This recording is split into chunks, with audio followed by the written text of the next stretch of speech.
اسلام سے کیا مراد ہے؟ کیا دین اور اسلام ایک ہی حقیقت کے دو نام ہیں؟ ہم جو الفاظ دیکھتے ہیں، اسلام کے الفاظ بھی دیکھتے ہیں اور دین کا لفظ بھی بولا جاتا ہے، تو یہ اسلام اور دین کیا یہ دو مختلف حقیقتوں کے نام ہیں یا یہ کسی ایک ہی حقیقت کے دو نام ہیں، ایک ہی شے کے دو نام ہیں؟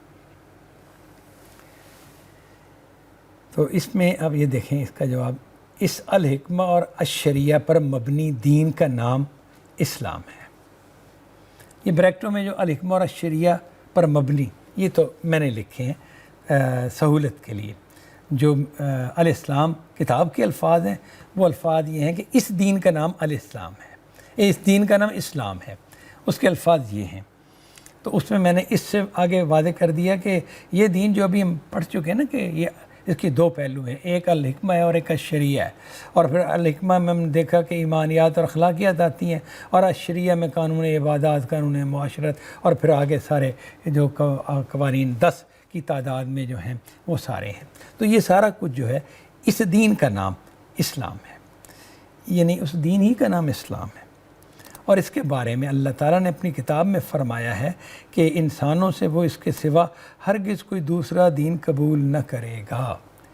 یہ بھی ایک بڑا اہم مسئلہ ہے کہ خدا نے یہ کہہ دیا ہے قرآن مجید میں کہ اللہ کے نزدیک اسلام ہی دین ہے، اور اسلام، دین اسلام کے علاوہ کوئی اور دین قبول نہیں ہوگا۔ کوئی اور دین قبول نہیں ہوگا تو اس کا مطلب ہے کہ جو خدا کے پاس اسلام کے علاوہ دین لے کے جائیں گے، کوئی بھی خود ساختہ دین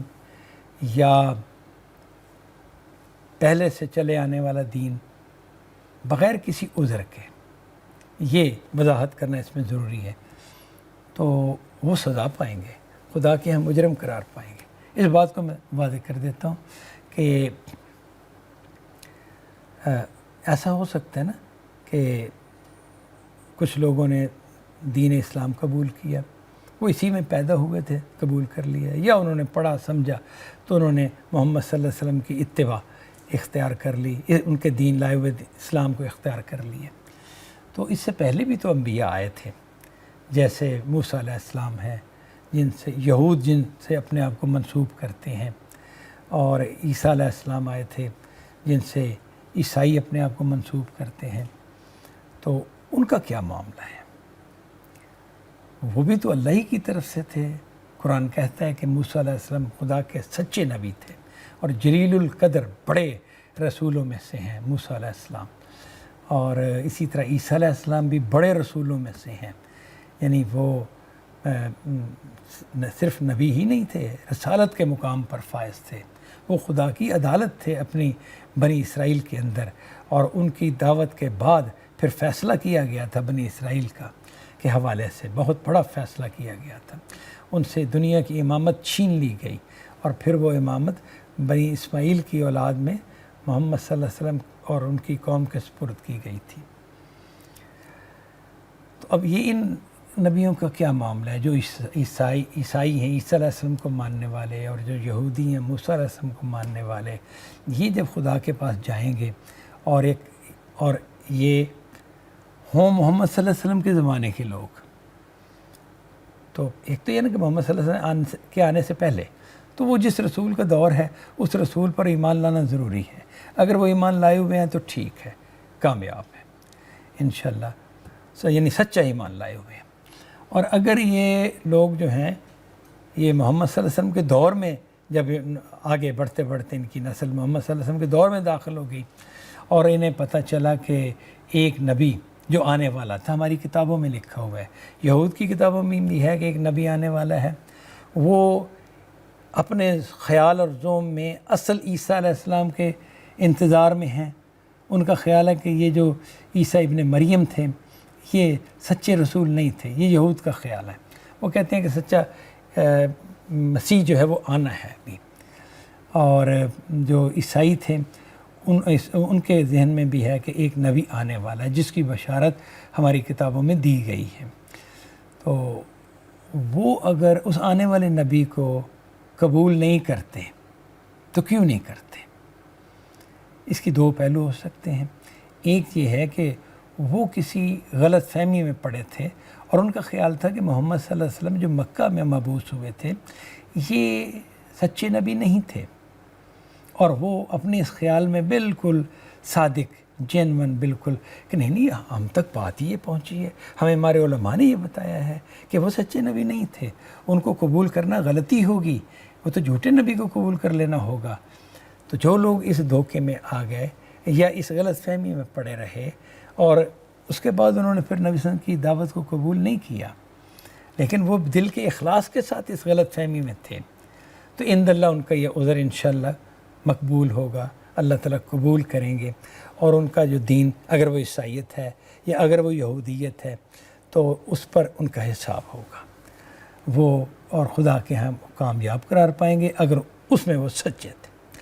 یعنی کہ آنے والے نبی کے بارے میں ان کے پاس کوئی عذر ہوگا کہ ہم یہ کیسے قبول کر پاتے، ہمیں تو یہ معلوم تھا، ہمارے بہترین علم میں ہمارے ذہن اور دل کے اندر یہ بات تھی جو ہمارے قوم نے، ہمارے علماء نے، ہمارے رہنماؤں نے ہمیں سمجھائی تھی، یا ہمارے جو علماء کی کتابیں ہیں ان میں جو ہم نے پڑھی تھی اور ہمیں وہ بڑی معقول لگی تھی، بڑی ٹھوس لگی تھی کہ بھئی یہ سچا رسول نہیں ہے، تو ہم نے قبول نہیں کیا۔ اگر یہ بات ہے تو پھر یقیناً ان کا عذر یعنی انشاءاللہ وہاں خدا کے ہاں مقبول ہوگا۔ اور اگر یہ ایسے لوگ ہیں کہ جو یہودی تھے یا عیسائی تھے یا اسی طرح کسی اور مذہب سے تعلق رکھتے ہیں، وہ محمد صلی اللہ علیہ وسلم کے دور نبوت میں داخل ہو گئے، یعنی آپ کے مبعوث ہونے کے بعد کے زمانوں میں پیدا ہوئے، ان 1400 سالوں میں پیدا ہوئے، اور ان تک محمد صلی اللہ علیہ وسلم کی خبر پہنچی اور ان تک کچھ باتیں پہنچی، لیکن انہوں نے غفلت کی، پرواہ نہیں کی، بس ٹھیک ہے جو چلا آ رہا ہے وہ چلا آ رہا ہے۔ تو ان تک یہ خبر پہنچی کہ ایک سچے نبی جس طرح موسیٰ علیہ السلام ہے، عیسیٰ علیہ السلام ہے، اسی طرح محمد صلی اللہ علیہ وسلم ایک سچے نبی آئے ہیں، تو انہوں نے اس کی تحقیق نہیں کی، علماء سے نہیں پوچھا اور کتابوں سے نہیں دریافت کیا، جو بھی وہ کر سکتے تھے، جتنا بھی وہ کر سکتے تھے اپنی اپنی کیپیسٹی کے مطابق انہوں نے کھود کرید نہیں کی بلکہ لاپرواہی کی، تو پھر وہ خدا کے ہاں گرفت ہوگی ان کی کہ بھئی تم نے کیوں لاپرواہی کی؟ کیا تمہاری یہ لاپرواہی مذہب سے لاپرواہی ہے کہ مذہب تمہارا مسئلہ ہی نہیں ہے، یا مذہب سے لاپرواہی تو نہیں ہے، وہ تم عمل تو کرتے ہو اپنے مذہب پر، لیکن تمہارے اندر ایک قوم پرستی کا جو پہلو ہوتا ہے، اسی طرح اپنی جو قوم ہے تمہاری جو بھی اس کو یعنی آخری حق قرار دے کے اس پر جم گئے ہو، تو یہ تو اس کی کتابوں میں نہیں لکھا ہوا تھا۔ یعنی عیسائیوں کو یا یہود کو یہ تعلیم نہیں دی گئی کہ صرف تم ہی صحیح ہو، تمہارے بعد اگر کوئی رسول آتا ہے یعنی موسیٰ علیہ السلام کے بعد تو وہ سچا رسول نہیں ہوگا، موسیٰ علیہ السلام تو خاتم النبیین ہے، ایسا نہیں کہا گیا۔ موسیٰ علیہ السلام تو اگلے آنے والے انبیاء کی پیشگوئیاں کرنے والوں میں سے ہیں، تو پھر تو اگلے آنے والے انبیاء کو قبول کرنا لازم ہے۔ اگر اگلے انبیاء کو قبول نہ کیا تو ہم نے تو موسیٰ علیہ السلام ہی کی بات نہیں مانی، انہوں نے کہا تھا کہ وہ میرے بعد فلاں نے آنا ہے، یا جو بھی ہے کہ وہ جو تورات میں جیسے ہے نا کہ میں تمہارے بھائیوں میں سے تمہاری مانند ایک رسول اٹھاؤں گا اور اس کے منہ میں اپنا کلام ڈالوں گا، تو یہ تورات میں لکھا ہوا ہے۔ تو اسی طرح انجیل میں بھی چیزیں ہیں، تو اب ان چیزوں کو کیسے اگنور کیا؟ اگر تو انہیں اگنور کرنے میں کوئی عذر تھا کہ بھئی مجھے نہیں پتا تھا، میں نہیں سمجھ سکا، میں حق کا کو جاننے کی کوشش کیا کرتا تھا اور جو حق تھا میں اس کو قبول کیا کرتا تھا، لیکن یہ بات کہ محمد صلی اللہ علیہ وسلم خدا کے سچے رسول ہیں، یہ بات میرے تک حق کی ہونے کی حیثیت سے نہیں پہنچی، تو پھر وہ معذور ہے، پھر انشاءاللہ وہ خدا کے ہم بری ہوگا۔